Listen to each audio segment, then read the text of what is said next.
Good evening, everyone, and welcome to Aalto University. Thank you very much for coming out and joining us for our November HAIC talk. For those of you who don't know me, my name is Andrew Pavard. I'm the Deputy Director of HAIC, and for those of you who are new, a special welcome. A bit about HAIC, the Helsinki-Aalto Center for Information Security, or HAIC, is a joint initiative between Aalto University and the University of Helsinki, with the aim of ensuring excellence in education and research for information security in the Helsinki region. And so HAIC has basically three ways in which we achieve this. The first is student scholarships. So we talk to companies and put companies in touch with very promising students. The second is student engagement with companies. If you are a student and you're looking to engage with companies, HAIC is a vehicle for doing this. And if you're a company looking to engage with students in information security, likewise come and talk to us. And the third aspect is this public outreach, the idea that information security affects everyone, and so we should bring contemporary topics in information security to the broader public. And one way we do this is through HAIC Talks, the event that you're all at this evening. And so without further ado, it gives me great pleasure to introduce our speaker for this evening, Dr. Alice Hutchings from the University of Cambridge. So Alice is a university lecturer in the security group at the University of Cambridge and also a member of the Cambridge Cybercrime Centre. So she's a criminologist by training, so ideal person to speak to us about cybercrime. Alice's interests include investigating cybercrime and bridging this gap between criminology and computer science, and so investigating cybercrime offenders and cybercrime incidents. And so with that, we welcome Alice to give the HAIC talk. Thank you so much for that brilliant introduction. So I'm going to be talking about cybercrime in relation to airline ticketing fraud. Now, I'd like to point out that I have a map here in order to kind of map out my presentation. But in terms of the locations, there's no relationship to where I've placed things on the map and the geographic location, except for two things. I'm from Australia originally, and the police are at sea. So we've already had a little bit of an introduction about who I am and my background in relation to cybercrime. So I've been investigating cybercrime since the late 1990s, when I first started looking at this in relation to things like domain name misuse and software counterfeiting. I used to work in private investigation. So I've now been researching this from an academic perspective for the last decade or so, and as has been mentioned, helped set up the Cambridge Cybercrime Centre. Part of the centre is that we're actually trying to work with academics all around the world and provide data so that people can start applying different techniques and different methodologies and their own expertise to cybercrime in order to have a much better approach to how we actually research this. So if anyone's interested in cybercrime related data, I would love to speak to you, and it's a great way for students to start approaching cybercrime issues, because sometimes getting access to the data is the hardest part. So, cybercrime in the sky. When I first started looking into this, I did so because I'd been told that there were very cheap airline tickets available for sale on cybercrime black markets, so places like Alpha Bay. So I started doing a little bit of research into what this was actually all about, because I had no idea how these tickets were being obtained. So one thing I found out was that Europol have actually been engaged with the airlines and banking industry, and they've been setting up global airline action days. So a couple of times a year, they sit down with banks and they work out which transactions are unauthorized, so have been purchased with credit cards that have been compromised, and they try and detain the passengers. So we can see that over the years there's been an increase in the number of suspicious transactions they're identifying and the number of people detained, but there's also been an increase in the number of countries and participating airports that have been assisting with the Global Airline Action Days. So they've run 9 events over 6 years. there's been over 2,400 tickets identified during the particular periods that they've been looking at, and there's been over 1,219 people detained. Now, the people who have been travelling on these tickets have only been detained. Usually nothing further will happen to them. They're not necessarily arrested or charged with any offence. Now, I'll talk about a little bit why the reason for this is. The other problem with the Global Airline Action Days is that they're only identifying tickets that have been purchased using compromised credit cards. And as we'll talk about, that's not necessarily the only way that people are travelling. So I started looking into this, and I didn't really know where to start, but once I did make connections with relevant industry, they put me in contact with other people to speak to. So what I did was I interviewed people from banks, from law enforcement, intelligence analysts, people from airlines, and also people who are involved in regulating the travel industry. I also analysed at the time, the marketplace that was identified as being most likely to be trading in airline tickets, so advertising very cheap tickets through the platforms. At the time that was Alphabay. That's since been taken down in coordination, in a joint coordination with the FBI and the Dutch National Police. They took down Alphabay and the Hansa Market at the same time. Some of you might be familiar with that. Now, one thing I found is that airline ticketing fraud is very much like the blind man and the elephant analogy. Is anyone familiar with this? No? Okay.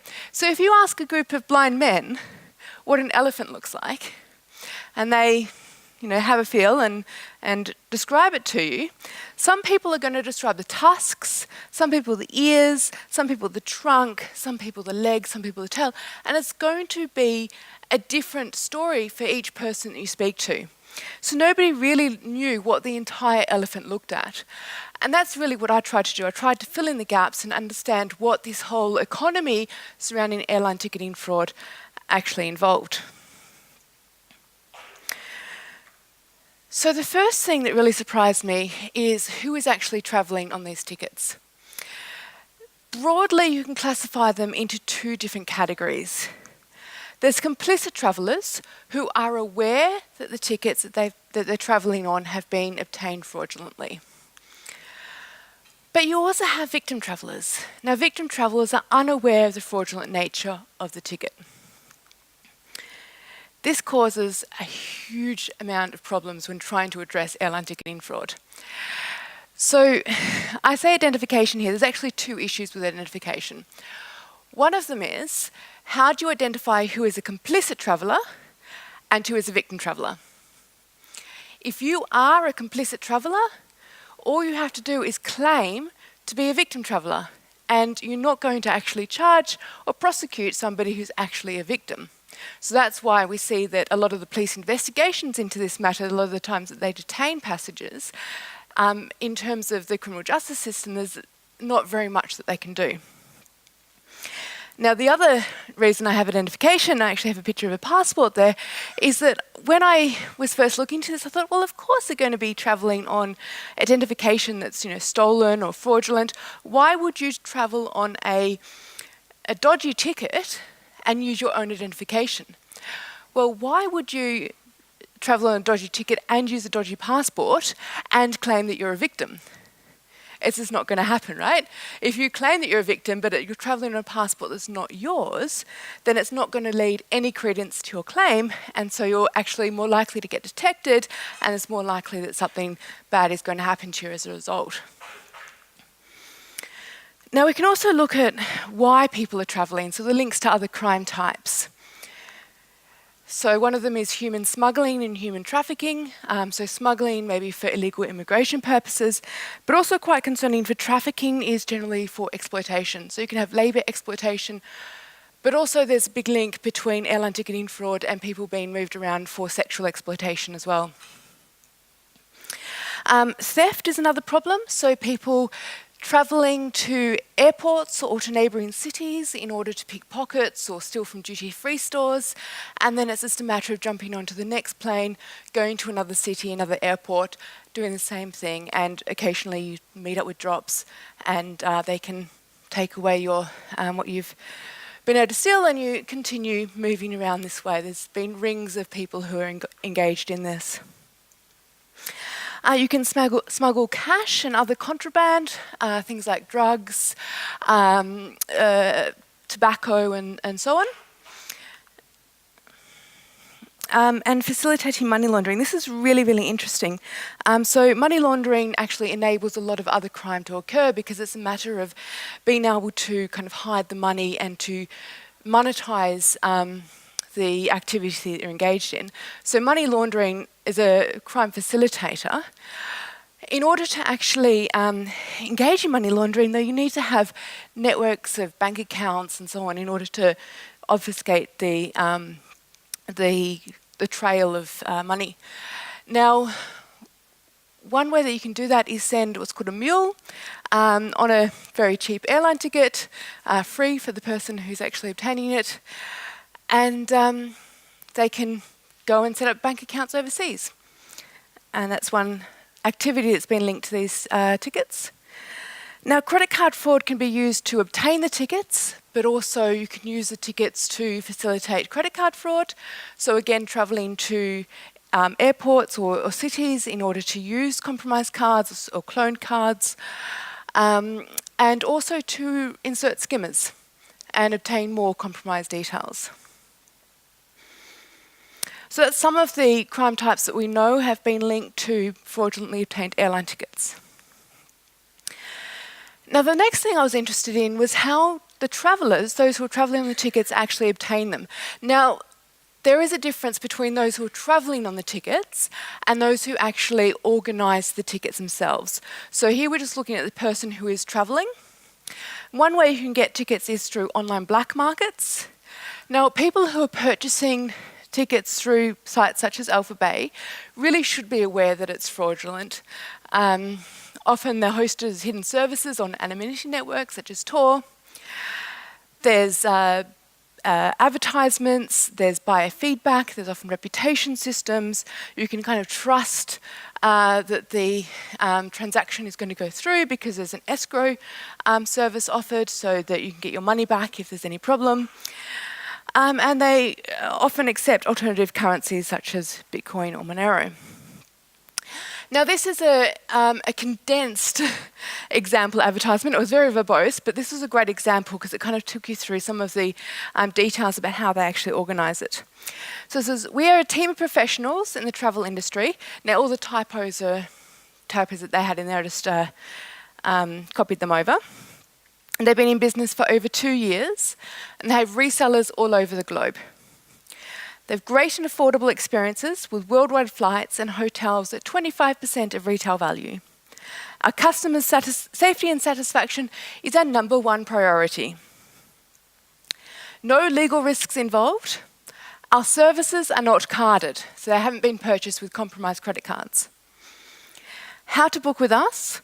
Booking requests must be done with 72 hours in advance. First, capture a screenshot of the trip you want from any agency. Upload it to an image upload site. So these sites typically display the image only for the first visitor or for a certain amount of time, and then they disappear. So it makes it harder to go back and see what the details were that had been uploaded. It said, provide passenger details as follows. First name Donald, last name Trump, date of birth 1st November 1955. As soon as the order is done, we'll provide you with booking details for flights and confirmation voucher for hotels. That's just it. Confirm with the airline website or call in hotel and you're ready to go. So, as you can see here, these are actually genuine tickets. You can travel on them. They're not fraudulent tickets in that they, the person goes to the airport and sort of that ticket doesn't exist. They are real tickets. It's the way they've been obtained that is fraudulent. The next method is the use of fake travel agencies. Now, unlike those who are buying from online black markets, if you're buying through a fake travel agency, you're being tricked, you're an unsuspecting buyer who's been tricked into becoming a victim traveller. So fake travel agencies advertise through social networking sites, things like Facebook, through websites and search results. So if you Google for a travel agency, you might get a fake travel agency being returned in your search results. They advertise through newspapers and with classified advertisements. They've been known to advertise on the radio and even on posters displayed at airports. So they're really getting people who are likely to use the services because they're already travelling, and they might have a poster saying, next time you're travelling, if you want cheap tickets, contact us. Now, if you want an example of advertising through search engines, this is something that one of the airline employees who I spoke to told me about. So many of the airlines, including ourselves, have experiences where these companies are paying for ad space on Google. So that when you do a search for the airline, their paid ad comes up before our website comes up. And so their phone numbers are the first thing that people see. So the customer calls these phone numbers, but they're not us, they're not booking with us. So the customer gives their credit card details to this dodgy business, who can then use those details later on for other customers. And the ticket that they're purchasing the transaction has been made with another compromised card. It's just all been processed through that way.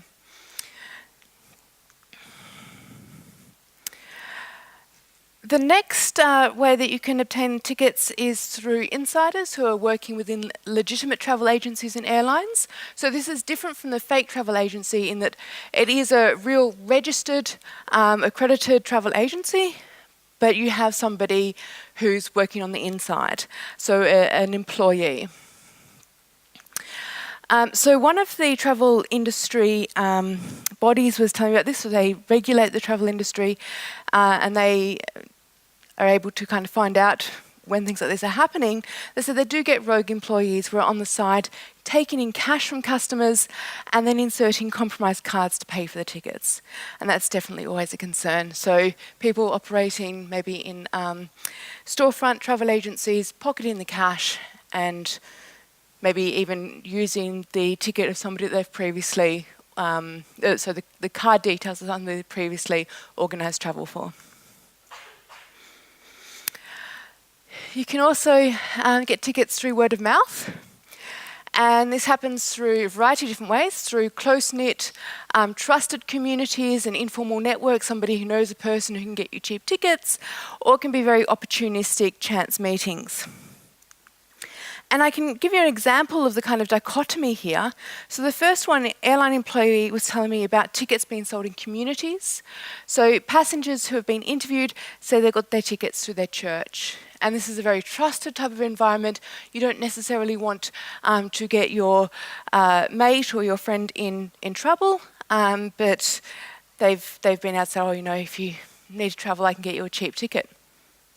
And now on the other end of the scale, one of the intelligence analysts was telling me that during the last Airline Action Day, somebody purchased a ticket at a hot dog stand. He said, I was talking about my travels, and the guy who was selling the hot dog said, I have extra tickets. Just provide me with $600 and I can get you tickets from point A to point B. And the individual person, when he was interviewed, said, I provided cash. Why would this be fraudulent? It's a little bit different from buying a hot dog. Now, I did say that the person who's travelling is not necessarily one who's actually obtained the tickets from the travel agency or the airline, and so I'll take you through some of the methods in which you can obtain tickets fraudulently. So the most obvious method is compromised credit cards. So credit cards can be compromised through things like data breaches, skimmers, malware, phishing, or also through insiders working in the financial, retail or service industries. Compromised credit cards can be sold and traded on the same kinds of black markets that you can actually obtain the tickets from.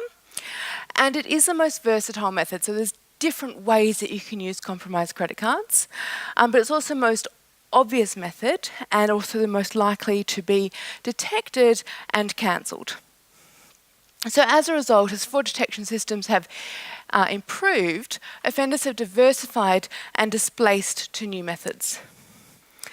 Now, another method is loyalty point fraud. So you might, if you travel regularly with an airline, you might have a frequent flyer account, a reward account, or reward miles, whatever they might be called. There are differing rules for the movement of points, but often they can be used to book a ticket in a name other than the account holder, or with different airlines, which makes it harder to detect.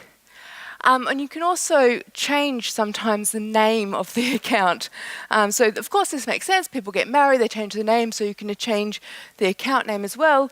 But it does mean that you can change it to the name of the person travelling and issue a ticket on that and then change it back. Now, it is believed that compromise is often due to sharing email and password combinations with a breached account.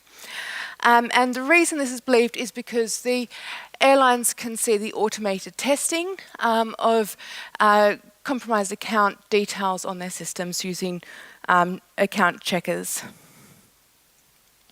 So from the airline perspective, one of them was telling me that what they predominantly see is account takeover, where somebody has obtained the login credentials of the member. They get into their account, and from our technology, we see it as a valid entry into the account because they have the right password.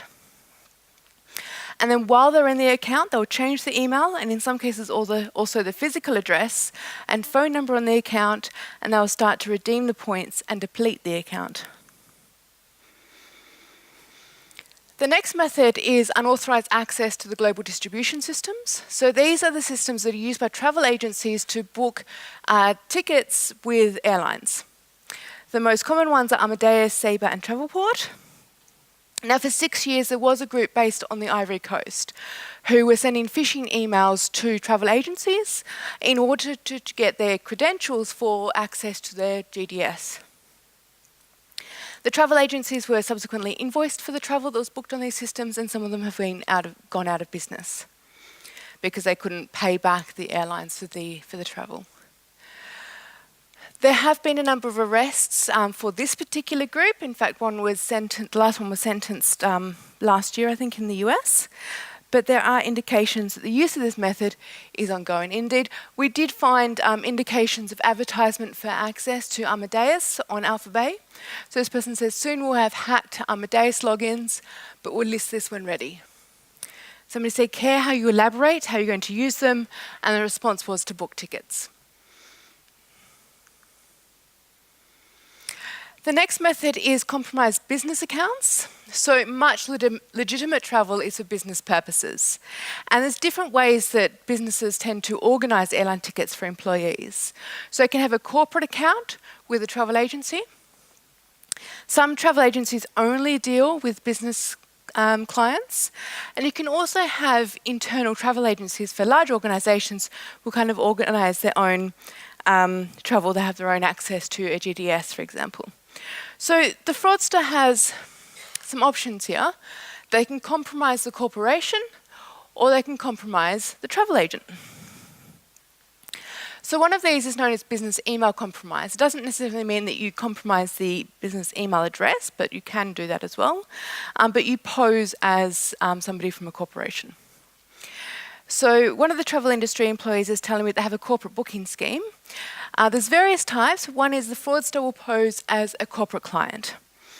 They'll do the research on the internet, find names of managers and executives at international companies, and sometimes they'll also create an email domain that's very similar to the true corporate email domain, but it's under the control of the fraudster. And they might start emailing backwards and forwards with the travel agency. And if the travel vendor doesn't realise that the email domain is just a little bit different, then they'll issue tickets against the corporate account. Another example is to compromise the corporate booking tools. So a lot of large corporations have corporate booking tools they can go to and arrange the travel. The fraudsters love to get access to these corporate booking tools. They know how to manipulate them. They go in and just start issuing tickets one after the other. And if nobody's watching the travel vendor, these guys can do dozens of tickets before anyone realises what's going on. So all these are in the words of the people who actually I'm interviewing, and they're telling me about the different techniques that they're seeing. Now, another technique is actually not seen as often. It's using identity fraud, so you can open a credit account in a fake name or a victim's name. The advantage of doing this is there's no chargeback, so there's no kind of account holder that's receiving a credit card statement and going, I didn't do that transaction. The disadvantages, however, mean that it's less likely to be seen. So you require a level of information that's sometimes hard to obtain and hard to use. When you first open an account, you're unlikely to get a very high credit limit. And also, if you have a newly created card and you start using it for suspicious transactions, and airline tickets generally are suspicious transactions, then they can be blocked quite quickly. So participants did tell me that it was identified occasionally, but not hugely often. One thing that was probably a bit more likely to be seen was voucher fraud. Now, voucher fraud includes things like gift vouchers. So if you have a friend who's, an intrepid traveller and likes to go around the world a lot, but they're a great traveller, they don't want to carry lots of things with them, what you might do is give them a gift voucher they can use for booking tickets as a birthday present, Christmas present, whatever. But you also have vouchers that are issued by airlines to compensate travellers. So if there's been, say, a problem with their flight, the flight's been delayed or cancelled, they might get a compensation for that in the form of a voucher they can use for later travel. So a type of internal currency, and like many other types of internal currency, they are very vulnerable to fraud. Now, some of the ways that we see fraud on the system is not rogue employees, so again we're talking about insiders, not issuing vouchers when there's been issuing vouchers when there's been no negative experience incurred. So if there's been a flight that's gone very well, they might just claim that there has been some kind of problem with a passenger's experience, print out some vouchers and pocket them. And the other example is when there has been a negative experience, and again they print out the vouchers for the passenger that had experienced that, but they don't give it to them, they again put them in their pocket. So this can be used for booking tickets for others. We've also seen travel gift vouchers offered for sale in the black markets. Now, the policing aspects. As I mentioned at the start, there has been the action taken by Europol, and they really have taken the lead on this issue. So although I have some kind of I don't think their approach is necessarily going to solve the travel fraud problem. They have been very good at engaging with industry and coordinating the Global Airline Action Days, and they've been doing this since around 2013. So they've been run with local law enforcement, airlines and financial institutions, so across multiple countries, really getting people engaged with this, and they've been increasing the number of jurisdictions over time. But one of the problems for police is there's a huge amount of challenges in trying to address airline ticketing fraud. So one of them is that there's a low dollar amount for one-off purchases. So in order to get police engaged with fraud, generally you have to have a huge financial amount involved in order to prioritise that over other investigations they might be involved in. So you actually see this discussed on the forums, and they said, oh, don't worry, police aren't going to get involved. The ticket's not worth that much in relation to the other aspects they have to deal with. One similar reason is that it's really hard to attribute multiple purchases to the same buyer or see purchases across a large number of different travel agencies and airlines. So you might have a buyer who's organising quite a lot of travel, they're running as a rogue travel agency, but because they might be booking tickets with different providers, police would have to go and find all the evidence across the different providers, and you wouldn't even know where to start, who to start asking for that.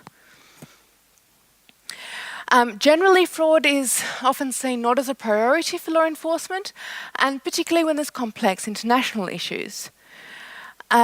So things like having contacts, so you can just be trusted to ring up and say, look, we've got a problem, and there's different time zones and languages involved, so you trying to make sure that you can actually communicate with the person and not get them out of bed.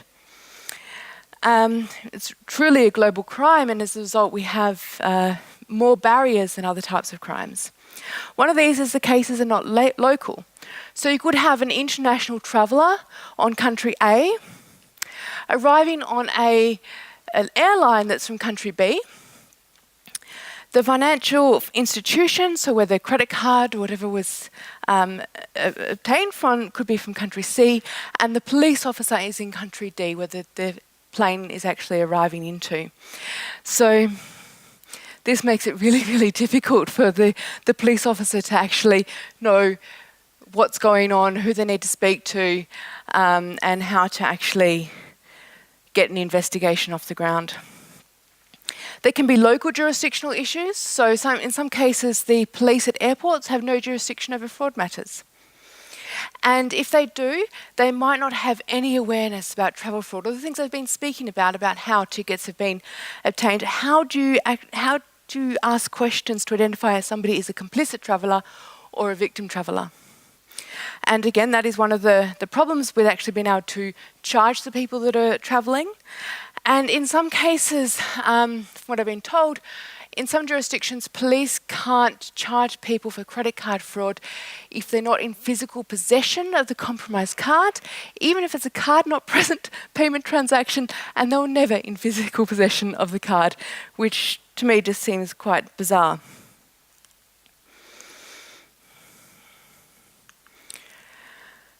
So there's a few different approaches to trying to detect and prevent airline ticketing fraud. So one way you can do that is detect and cancel the fraudulent bookings. So this is where we have things like fraud detection systems with algorithms to score potential risk. So different kind of players in the field can operate their own fraud detection systems. So the airlines and the travel agencies can see all of the fraud that occurs across all their bookings, so they have depth. And the banks and the third-party vendors see all of the fraud that occurs across multiple targets. So not just airlines, but also other merchants that they deal with. So they have more breadth and other fraud that happens on their credit cards. So they all often run their own fraud detection systems. And these fraud detection systems are looking at risk factors, for example, details about the person travelling. Is it the card holder? Is it somebody who has been associated with travelling with that person before? The way the booking was made, the route being flown. Is it known to be a high fraud route? And other red flags, such as the amount of time before the booking, amount of time between when the booking was made and when the flight is due to be flown. So if fraud is suspected, the kind of first step is to try and confirm through the card issuer that the transaction was not authorised, because you don't want to have a false positive and stop a legitimate passenger from being able to fly, because they're not going to be happy.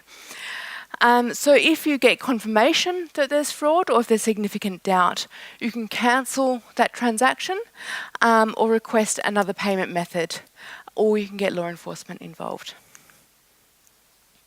Now, the Airlines Reporting Corporation facilitates payments through the US, for payments between US travel agencies in the US and between US and international airlines. So basically, if you're flying within the US or a US airline into the US, then it will kind of be handled through the Airlines Reporting Corporation.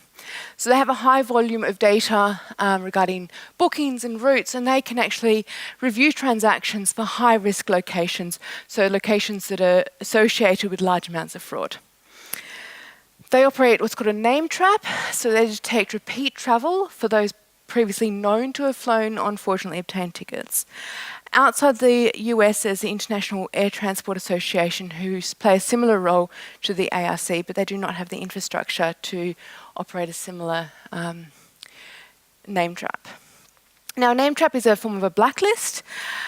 So these are names or identification information that's associated with past fraudulent transactions. Now, interestingly, forum users are really worried that they will actually end up on a blacklist, because they're worried that if they get caught travelling on a fraudulently obtained ticket, they won't be able to travel with that airline in the future. So they talk about this. They want to. They ask questions if there's ways that you can circumvent blacklists and so on. But in a way, they're going to be okay, because airlines are really concerned about operating blacklists. They're concerned that it's going to adversely impact victim travellers, and they don't want to dissuade legitimate travellers from using their systems. So they tend not to use blacklists. Some airlines do. But another issue is that accurate matches can be really hard to make. Now, interestingly, airlines and travel agencies are starting to accept Bitcoin as a payment method. They're worried that this will create new avenues of fraud, but also looking at ways that they can use this to detect fraud, like blockchain analysis to detect compromised Bitcoin or known bad transactions. Bitcoin is an interesting thing to, alternative currencies are an interesting thing to look at, because it, in a way, takes away some of the incentives to actually detect fraud. So there's no chargeback mechanism that you have with compromised credit cards. So if there's, they don't have to give money back to a victim who's had their accounts compromised, as they do if it was a credit card. So it'd be interesting to see where the incentives come for companies to actually deploy fraud detection systems in this space. In relation to identifying compromised loyalty point accounts, they look at trying to identify attempts to validate large numbers of credentials over short periods of time, which can be indications that there has been a breach and that the credentials are being tested on the system to see if there's been a reuse. They also look at identifying patterns of compromise. So interestingly, most normal account holders very rarely change their passwords. Not necessarily a bad thing, but if you do start seeing passwords being reset and you haven't requested they're being reset because there's a data breach, it can actually be an indication that account has been compromised, and so is a red flag to go and check that. Now, some airlines are starting looking into things like two-factor authentication, but you can also have other methods to authenticate users, such as PINs rather than passwords, which may be less likely to be shared across compromised accounts. Now, there are some problems. Fraud detection systems are not foolproof, as we heard before with the example with credit card systems. They don't necessarily work with more elaborate frauds. They're not always run against telephone bookings, so even if they have a great system running on their website, you can maybe also go in person to an airline or travel agency or phone them up. Also, if you do it online, you have more kind of things to risk them to run red flags on, like the location, the browser settings, and so on. Another problem is that detecting and confirming fraud takes time. So if you book close to departure, there's less time to actually ring up the genuine cardholder, get them out of bed, confirm that it wasn't their transaction. The ARC, the name trap they run, they only see transactions at the end of the day. Now, because of the way chargeback liability works in relation to compromised credit cards for card not present payment transactions, there's no incentives for the bank to detect fraud themselves or to respond in a timely fashion. So generally the merchant is the one that carries the cost of that. So they might actually suspect fraud, try and confirm this with the bank, because the bank might take a little bit to respond to that and the flight may have already flown, then this can cause the airline some issues. And also, as I said, several times, the fact that there's multiple time zones and languages really gets in the way here. So I've already spoken about the challenges for the police, but one of the other things I didn't mention is that it can be really hard to get industry to actually report these to the police in the first place. So sometimes it's because they don't know who to speak to, they're just seeing too high a volume, or in some cases there can easily also be concerns with things like corruption. For police, detaining a traveller during the journey is comparatively simple, but actually understanding how the booking was made and the underlying factors is much more difficult. So they are progressing work to identify kind of prolific travellers and those responsible for booking the flights, but that's a little bit more difficult because they don't have them actually captured in an airport like they do with the travellers. There are increasing efforts and police are improving. Things like the Europol and the National Cyber Forensic and Training Alliance, NCFTA, in the US have been quite interested in this. And the Greek Cybercrime unit have opened a reporting platform for flights coming into Greece, and so we might start seeing similar initiatives taking off elsewhere. They are getting better at sharing information. So the airlines, the travel agencies, the financial institutions all have a piece of the puzzle. And sharing the data is kind of greater than the collection of the parts, so greater than some of the parts. But there are challenges here. You have to abide by the various legal requirements relating to personal data. There are sharing networks that are being set up, things like email distribution lists. The fraud prevention group meets regularly, and there's ones in Europe as well as Asia and Latin America, which are organised under IATA.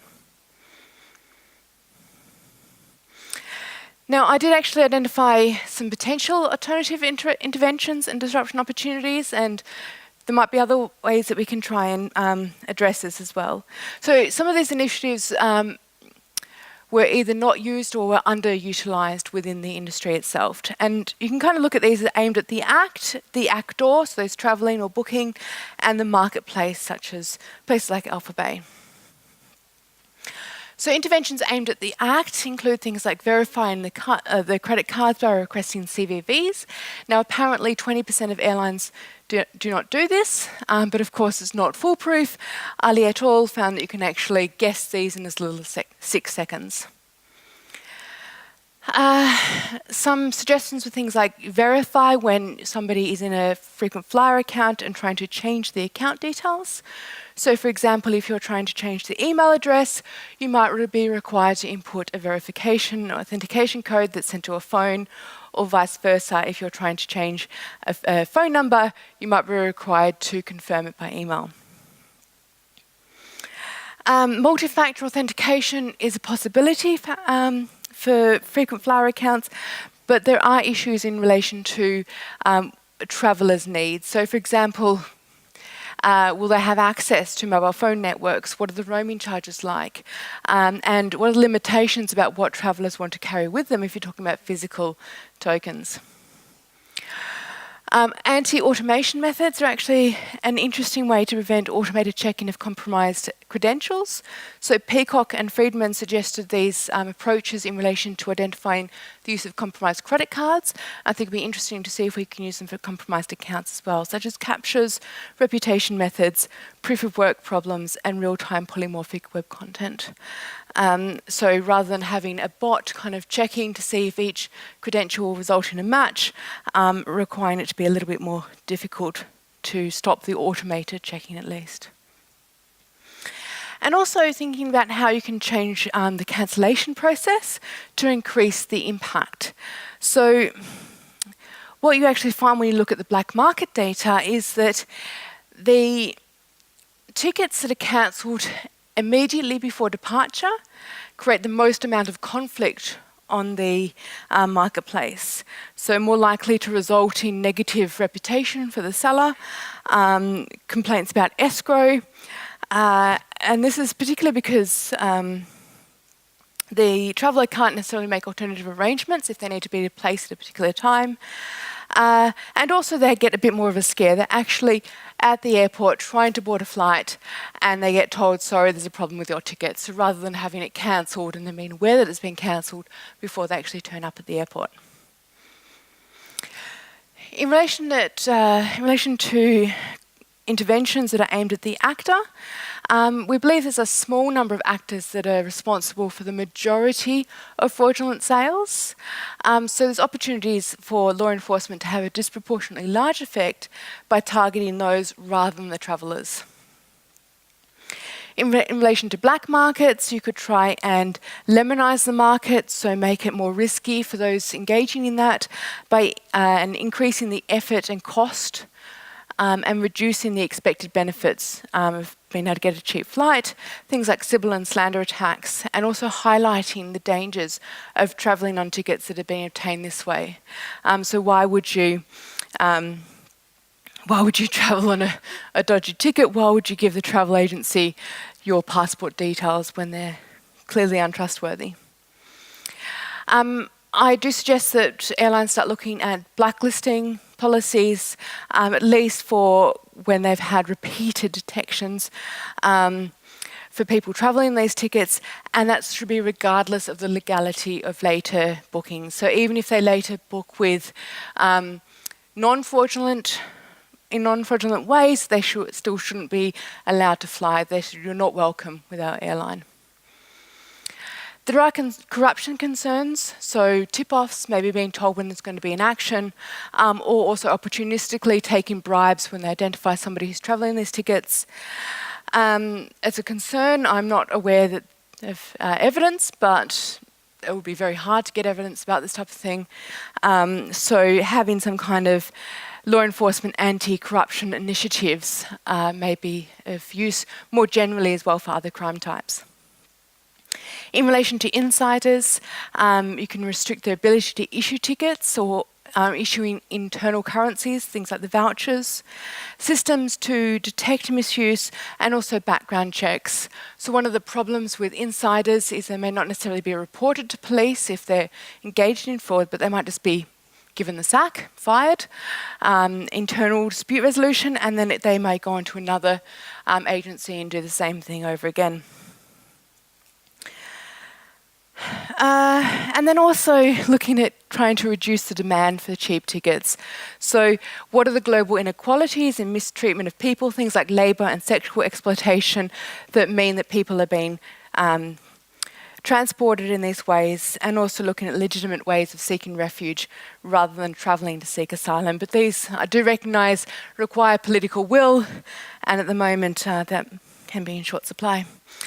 The next issue is aimed at the marketplace, so things like the fake travel agencies, where you have a travel agency that's masquerading as a legitimate one to get victim travellers.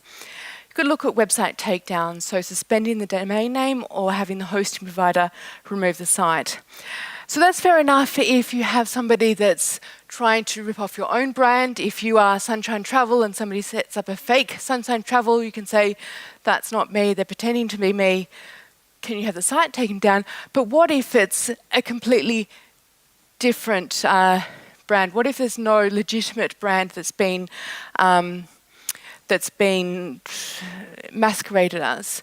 So who takes the role there? Perhaps bodies like IATA, the International Air Transport Association, or ARC, the Airline Reporting Corporation, might be able to get involved with those types of incidents. Google AdWords, I've already explained how they can be used for people searching for travel agencies. They have past experience where they've had this with similar things like unlicensed pharmacies, where they've received a massive fine from the FDA, which has required them to cross-reference legitimate pharmacies with all of their pharmaceutical advertisements.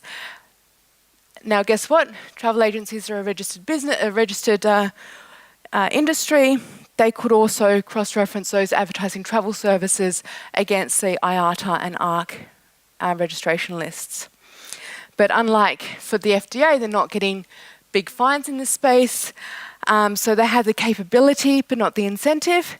Perhaps there can be a collective power of the industry to implement such a measure.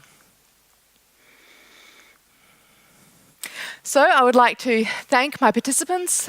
They were incredibly knowledgeable, very open and willing to talk to me. Of course, they've spoken to me on the basis of anonymity, so I can't thank them by name. But I can thank my funders. So the research was supported by the US Department of Homeland Security and the UK EPSRC, the Engineering and Physical Sciences Research Council. But of course, the opinions, findings, and conclusions are mine, not those agencies. My work has been published. I've got 2 papers. One provides a crime script analysis, the first one to kind of break down the steps involved in this. And the second one particularly looks at some of the policing and black market issues. And thank you very much. If you have any questions and we don't get to them today, you can always contact me. My Twitter handle and my email address is there. Thank you very much, Alice. Thanks.